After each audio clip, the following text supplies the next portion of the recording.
Yo, Inca, you want to come out here? Hey, how's it going on, everybody? It's your boy Incog back at it again with another BBL video. Alright, so it's week 5. This is your team builder, and if you didn't watch the previous weeks or you didn't watch last week's, you should probably go fucking do that. Don't know how you're gonna do it, but you be easy now. Anyways, we fight Kurt in his Walt Disney Landorus. We're 3-1, he's 4-0. There's only 2 4-0 teams left. It's him and Aperator. So we want to make one of them not undefeated. And I don't know if I can beat Kurt, and I don't fight Aperator, so we'll see what happens. Kurt has a Marshadow team that I don't want to fight, but let's just go over in fine detail what I'm expecting. First and foremost, you might notice a new Pokemon at the bottom of our team that is Mimikyu. Galarian Weezing is ass. I think everybody knows that, but unfortunately I didn't get the memo and I drafted it, so now I have Mimikyu instead. With that being said, for the time being, we are going to be using Mimikyu, and it will probably do us a fair bit better and probably be better for us in the long term, especially fighting a Marshadow team with a Galarian Slowking and other mons to be included.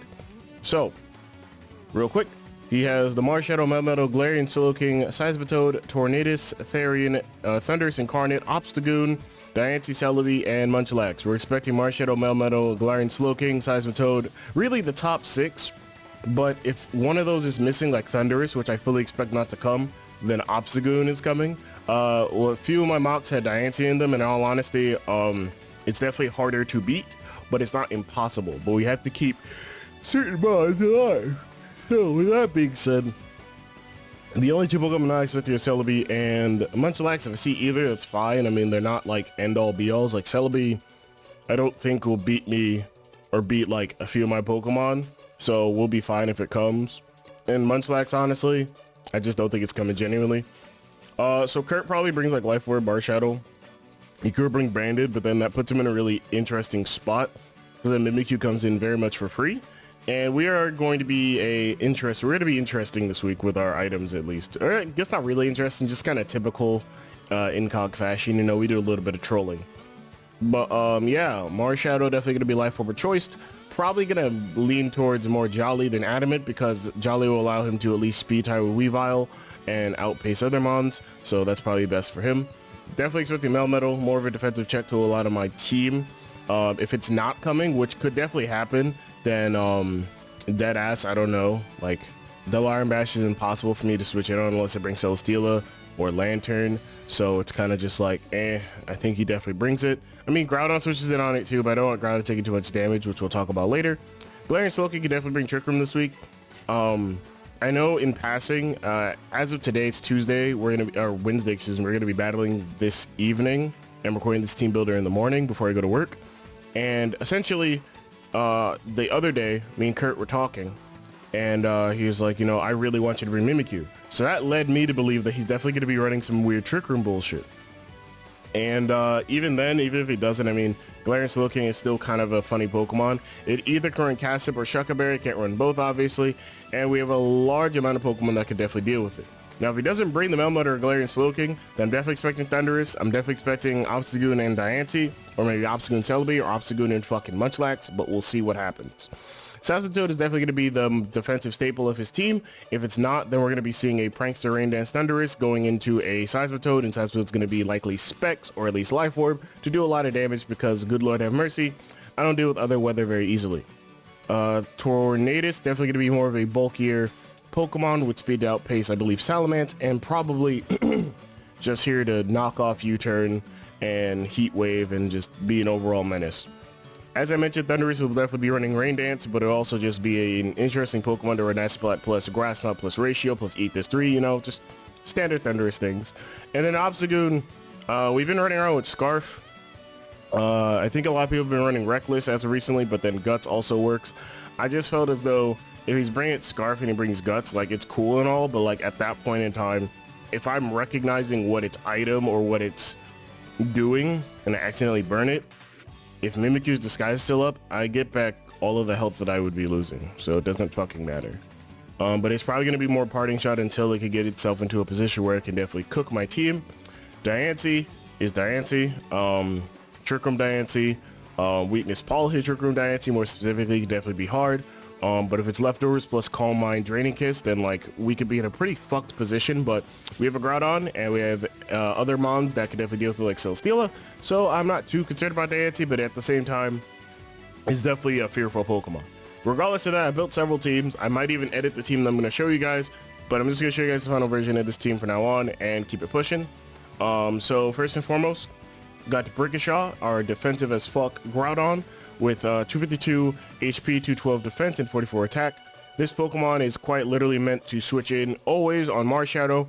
It gets 3 KO'd by Poltergeist and Close Combat and Spectral Thief. So essentially what I'm saying is Groudon will not die. We can protect off, and then we can keep taking damage, and we can also just Precipice Blaze Marshadow. It will die. If he feels like switching out, Smackdown is for Thundurus and Tornadus, expecting Precipice Blades, and when those want to switch out, now somebody has to take a Precipice Blades, and there's not a whole lot on Kurt's team wants to do that.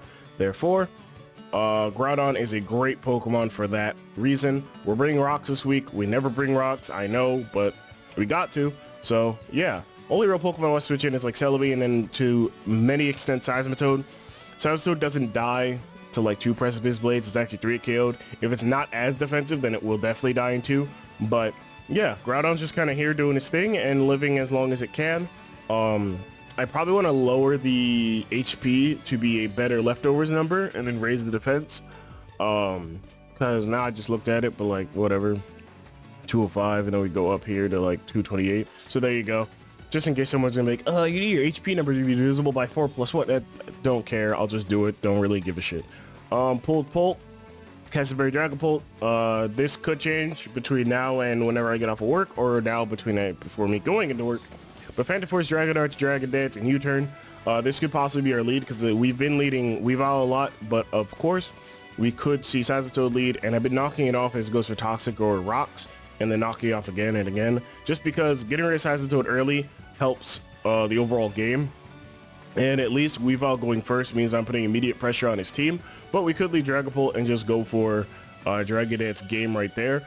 Obviously I don't think that's going to be the thing that we should do, but we could do it. We could Dragon Dance right in front of him and see what he does. But of course, Dragapult mostly, excuse me, that's a great chunk to this team, honestly. It's going to be very interesting to see what we want to do overall, but with Dragapult, it really comes down to we don't get great physical ghost stabs, so we're forced to run Phantom Force, which allows him to switch out, and since he's double normal, it's not the greatest decision in the world. But if Obstagoon isn't there, or Obstagoon and or Munchlax are dead, then at least Phantom Force is doing at least a little bit to a chunk of damage to a lot of his team, so that's pretty important, at least moving forward.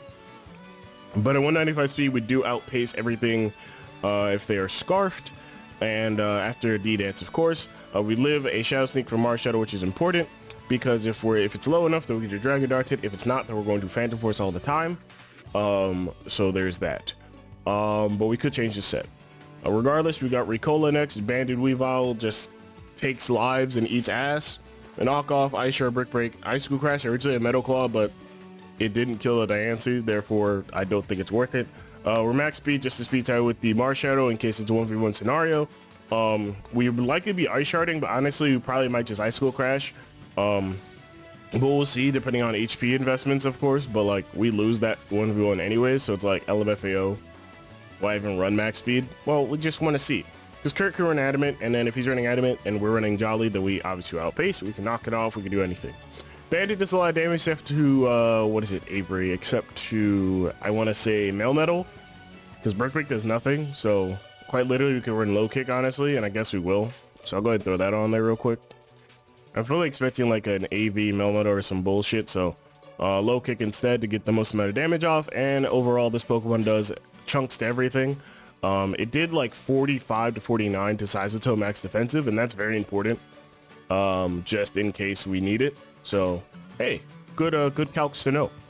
Sock Puppet is the Mimikyu that we have brought onto the team to be our newest member. Castleberry as well. Shadow Sneak, Shadow Claw, Will-O-Wisp, Drain Punch. You obviously have the disguise after one Shadow Sneak, and then after the second one, it'll pop our Castleberry, and yeah, we'll be able to kill it. Essentially, we live Poltergeist, we live Spectral Thief, we live everything that we need to with the Castleberry, but The unfortunate part is, like, I really want to run Life Orb, but we need the Castleberry. Shadow Claw and Shadow Sneak will always kill. He has to go over Shadow Sneak unless he wants to die. So we can Shadow Claw first, then Shadow Sneak. We also can Will-O-Wisp Obstagoon if we really want to. I know it's a bad decision, but like, you never know. If he's Scarf, then fuck. But if we still have our Disguise, then we can Drain and Punch it after it hits us, and we'll be cool with that exchange. But realistically, Mimikyu doesn't do anything significant here. I want to run Shadow, no, what was it? I want to run Play Rough, but it'll miss. And I'm not going to let another game come down to a miss, so we're not going to have that happen. Additionally, Will-O-Wisp, we could have ran Swords Dance, but I was kind of like, maybe Branding might be better on certain mons to get some chip. We could also put on Toxic, but I'm kind of just like, fuck it, bro. Will-O-Wisp, we ball. But like I said earlier, anything can change. We got Lycanth Rock, definitely a later edition. Just standard 252 Adamant. We don't really need to be jolly because the things that we want to outpace, we can't. So Adamant allows us to outpace any base 100s, which just means Celebi at this point, and then also not base 100s, base 95, excuse me. So that would be Obstagoon at 161. So we do outpace that, but we're not Scarf, so unfortunately it'll outpace us if it is. We could run Scarf Lycan Rock, but I'm not seeing a reason to yet. But with that being said, Tough Claws, Life Orb, standard 4 attacks. We're running Play Rough on this because mostly like, Lycan Rock isn't here to clean, it's just here to at least try to claim something every time it's in. We could obviously put Scarf in this, and like I said, anything can change, but Lycan Rock Dusk does a lot of damage, and overall, I mean, there's not a whole lot that wants to switch in on Close Combat or Stone Edge, so it's kind of just like being Life Orb is a lot better so that we don't have to decide essentially what we want to do. We can just not lock ourselves into a move, and we can just be like, fuck it, we ball. We outpace a lot of this team, and a lot of teams that we don't outpace doesn't want to get Accelerocked besides Marshadow, so we're pretty cool with that decision. Regardless, we got O-Steel as the last Pokemon. Strangest, no, I ran Scarf Cell Steel. I guess this could also be strange. Power of Fly with Autotomized, Earthquake, and Heavy Slam. Basically, if it's me versus Marshadow and I have an Autotomized up, Power of Fly will always kill. And after a boost, we're basically worried about, I would suppose, defensive enough Obstagoon, defensive Seismitoad, and to some extent Tornadus Therian, because Heavy Slam doesn't OHKO at +1, so we're kind of concerned, but low-key, it doesn't kill us with heat wave, so it doesn't matter. It'll do a lot, like 95 at most with Weather Ball, so that's something. And I guess also we're kind of concerned about Thunders because we don't have anything super effective against it, and our stabs are not very effective, so there is that. But yeah, man, Celestial does a lot of damage overall to the team. Earthquake is pretty good for Melmetal, of course, and Galarian Slowking. We're on our own special, maybe even Meteor Beam, but I felt as though we have too many Meteor Beam targets to a point where if we're Meteor Beam autotomized, then we need to get off the autotomized first, and if we don't, then I guess like Marshadow takes our +1 boost, and we don't want that. Even if we do get off the kill against it, we just don't want to take any of our boosts. So we want to make sure we get off the autotomized before it comes in. So with that being said, like I said at the beginning, we could change a few, if not a few items in mons, so we'll see how that goes. Regardless, thank you guys for watching, and I'll see you guys in the battle.